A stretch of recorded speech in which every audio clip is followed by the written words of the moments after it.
right geeks on a beach. Seedstars World is enjoying itself very much here, and they've got tons of cool guest speakers. We're here, for example, with Gwendolyn Tan of Tech in Asia. Hi, Gwen. How are you doing? Yeah, hi. Thanks for having me.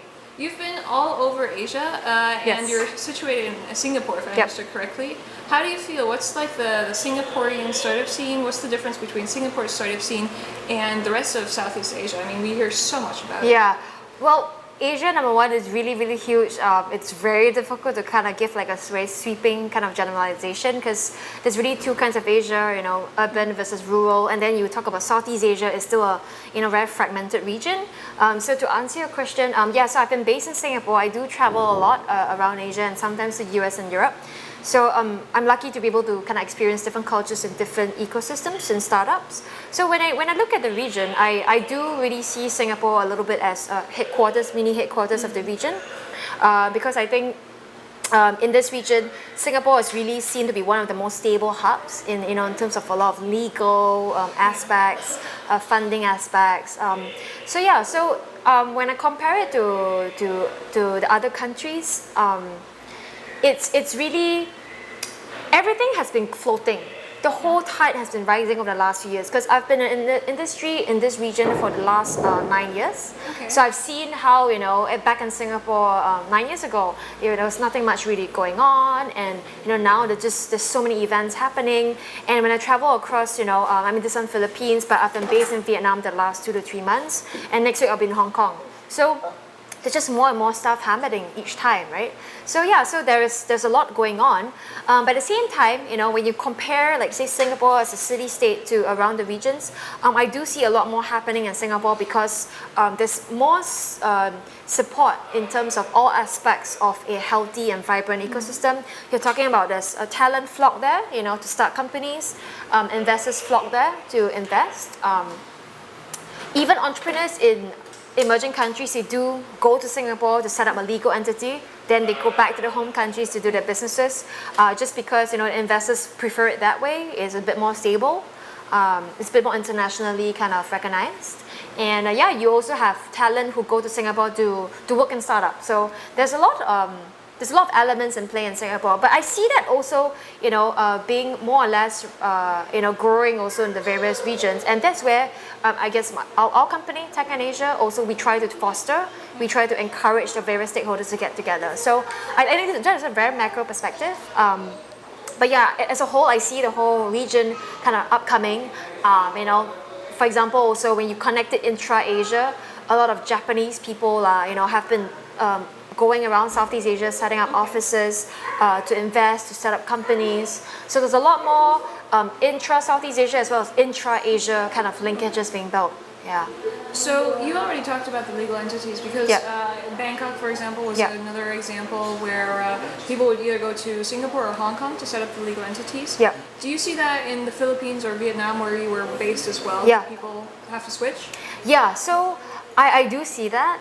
I was talking to when I was in Vietnam, I was talking to some Vietnamese local companies, and yeah, you know, the more forward-thinking and international-minded ones do set up their stuff in Singapore. You know, they know how to. Yeah. You know, there's obviously a lot of them still domiciled in Vietnam, but there are more people are increasingly telling them that, like, even though Vietnam is fantastic, you know, you should have a local office because of legality and everything as well, but if you do want to, if you have international expansion, also having a Singapore legal entity is also useful. Mm-hmm. So you see that a bit more, and yeah, so.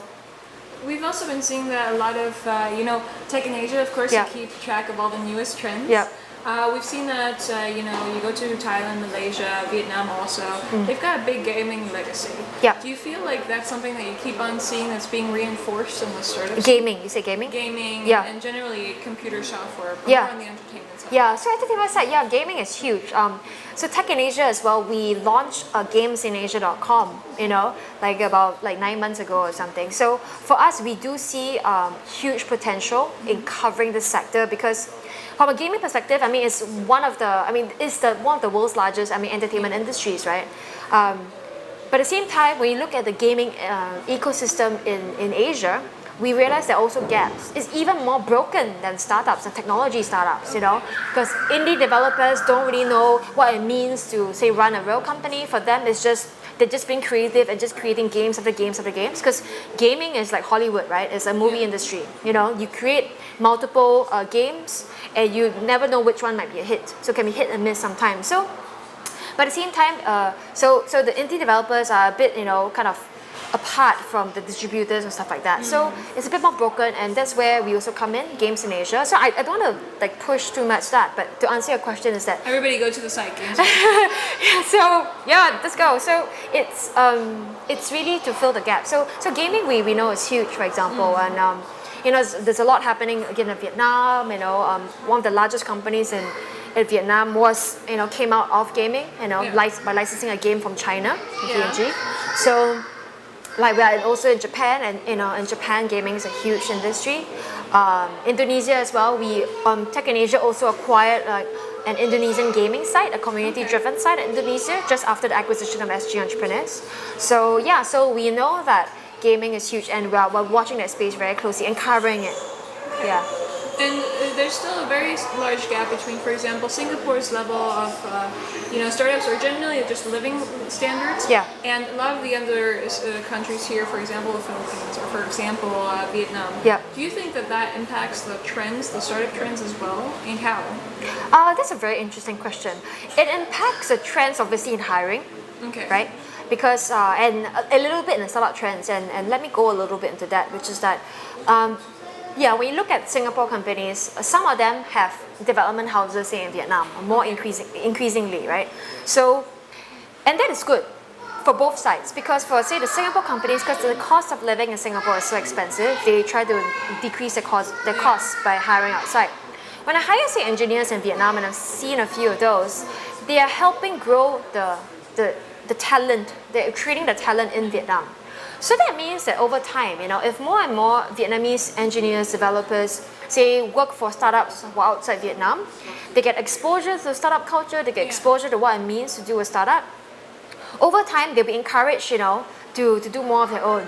So I see this as an evolution, you know, at some point, a lot of these engineers who have been trained, so to speak, will get more ambitious and they're like, hey, why not I try something myself, right? Yeah. So I mean, it may not be for everyone, entrepreneurship is not for everyone, but that's where I see the trend going. So that means is that, you know, for countries like Vietnam where there is a lot of tech focus, you know, you always say that go to Vietnam to hire engineers, for example, you know, that's a good thing, right? So you're leveraging off a country's particular so-called expertise. Yes. You know, so hopefully at some point there'll be even bigger, more global Vietnamese companies, for example, coming out, I mean, technology companies. You already have some, a lot of, quite a few Silicon Valley companies have their entire development team in Vietnam. Like for example, Misfit as well, Misfit Variables is very huge. Yeah, so it's a Vietnamese company. You know, in SC space, which is like connected TV company, Silicon Valley and Vietnam as well. So there's a lot going on. Yeah. And we were just at the breakout session with Gwen where she was talking a little bit about her travels and her experiences. And there were 2 points that we marked down. The first being, and you talked about this a little briefly, the hiring attitudes. Like that $50 can kind of make or break a salary. Yes. Like, could you explain a little bit about that? So to relate to your previous question is that so in Vietnam, for example, I know going on a little bit about Vietnam, but Vietnam, the average annual income is slightly less than US $2,000. So the monthly salary, you know, $50 goes a long way. Yes. So if they may jump jobs because of $50. So which means that as an employer, you have to make sure that you really understand that, and you know that you're paying your staff, you know, a good rate, hopefully, you know, comparable rate. And be aware that, you know, they may jump, and hopefully, you know, if you're aware of that, then you can hopefully try to prevent that by anticipating the potential jump, talking to them more often, maybe figuring out, okay, are they really thinking about jumping? You know, is it $50, $20? So And then the second point being also the attitude. You said that the startups need to be a bit more ambitious here. Yeah, in general, So I think in general, as a startup, you know, starting anywhere, be it Singapore, Philippines, Vietnam, and US, China, thinking global is always a good thing. Of course, when you talk about it, it's just a very, very sweeping statement, because if you're in a market, and you're tackling a market that is huge, thinking global is a slightly different matter, right? Yeah. But it's more like in general, I like ambition in people and in startups especially. So when I look over like the people I've spoken to over the last several years in the region, I have seen the level of ambition grow, Yes. but at the same time, I kind of want more, in the sense that don't just aim to be profitable in a certain region. Try, if your startup is global, try to go global, because the problem there is that some of them, their products can be global, but they're just not thinking global enough, right? Yeah. So I know it's very difficult to scale, but it's also, I think, taking a step back and just having that mindset first of being global minded would help a lot in kind of forming your direction. But it's part of the evolution, right? Of a startup Yeah. ecosystem, that they gain the confidence, maybe Yeah. that they need a success story, Yeah. and that it then works. Yep. I mean, with Vietnam, we've seen that there's only like an acquisition per year in the tech startup scene. Would you say that that's accurate? Yeah, I think now is increasing a little bit more. So the last big one was like Vietnam Works in Vietnam, and yeah, so that's a job site, about like 20 million or so. So that's one of the bigger ones. And another company just went IPO. Okay. So there are more successes, but hopefully that will change and that will increase more. Okay. Yeah. And then, of course, we've been talking about a little bit about the obstacles, but we believe that Southeast Asia is a really great market. Otherwise, Seedstars World wouldn't be here. Yeah. So, and otherwise, Tech in Asia wouldn't be expanding like you currently are. Exactly, yeah. So, what is it that you think makes this region stand out? For example, why are you in Vietnam? Why are you perhaps maybe sometime moving into the Philippines? Yeah. So for us, I mean, let me take that question now and apply it a bit more regional. So not just Vietnam, but also Asia. So for Tech in Asia, why we exist is that we want to grow the community of tech startups in the region, because when you look at from a global perspective, Asia is a big question mark. And especially tech startups, a lot of them are just, the information is just hidden in their own language, right? So when we go to a country, we hire locals who speak the local language, and then we also have them blog about it in their local language. And then in the English side, we also pick up the best ones, the most relevant ones, and write them in English for the English-speaking world. Yeah. And we do that because we see a gap and we think there's a need for it. And also because of that, we know there's a lot of stuff going on there, right?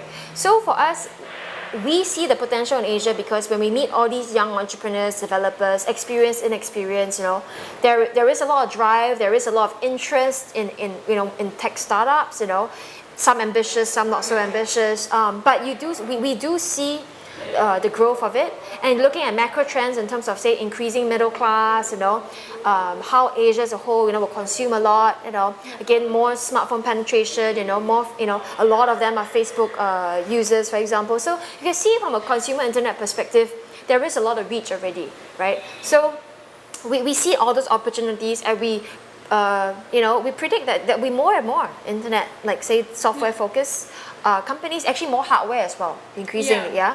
So tackling this market, so that's a good one, and so what we want to do is that we want to continue highlighting all these entrepreneurs and investors and what's happening in Asia. Okay, yeah. Excellent. Then guys, it's been a great time here at Geeks on the Beach. We still have a little bit to go. And thank you again, Gwen. Do you want to say a parting word or two? Well, so I think Asia is huge. So if you're thinking of coming to Asia to expand your business, do come over, check out the region. Don't just spend 1 week here. It's not enough. Spend some time here, meet local people, be open-minded, and you'll find yourself being very surprised. Thank you. Thanks, guys.